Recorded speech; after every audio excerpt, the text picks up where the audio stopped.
Diciembre 2019 para 2020.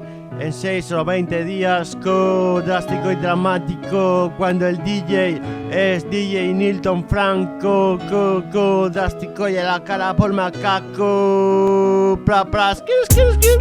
Así lo hacemos en Zaragoza, la cuna del rap, con testimonios puros, vanos, civiles y orgullosos de ser de la ciudad de los privilegios, la ciudad del Cierzo. Con orgullo me enorgullece ser un crudo referente de esta ciudad del Cierzo.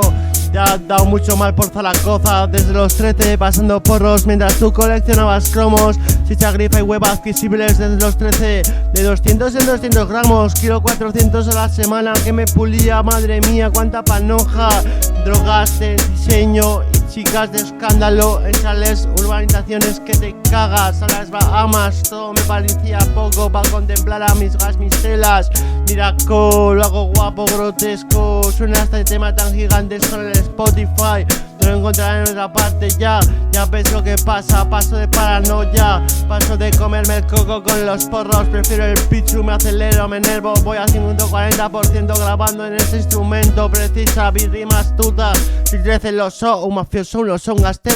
Mira cómo lo hago, no soy de pastel. Soy el puto jefe, el arquitecto, el alquimista, el Arquímedes. No te midas con este rey Midas, te doy lo que me pidas. Se me oye por calles y avenidas. Se las firmar contra el rap, se las firmar contra el Mendas. Y soy Emperaca, los Austria, la dinastía que en aquel tiempo gobernaba. No se ponía el sol entre el vasto imperio.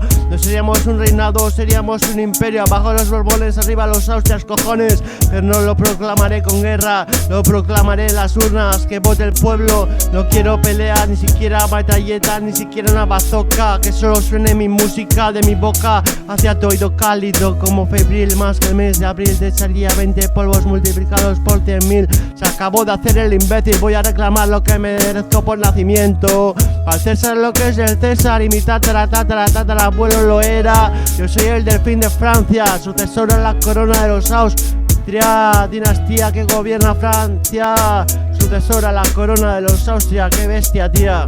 Y así lo hago porque soy complicado, porque soy majestuoso, un oso receloso, mafioso, un gángster del verdad. No como Corleone, los pegatenios, los yakuza y las triadas. Lo mío es tuertocameros, como Illuminati en América. Pues aquí tenemos nuestro propio credo, como Tuertoquín el Menda, Lerenda, leyenda urbana zaragozana y maña.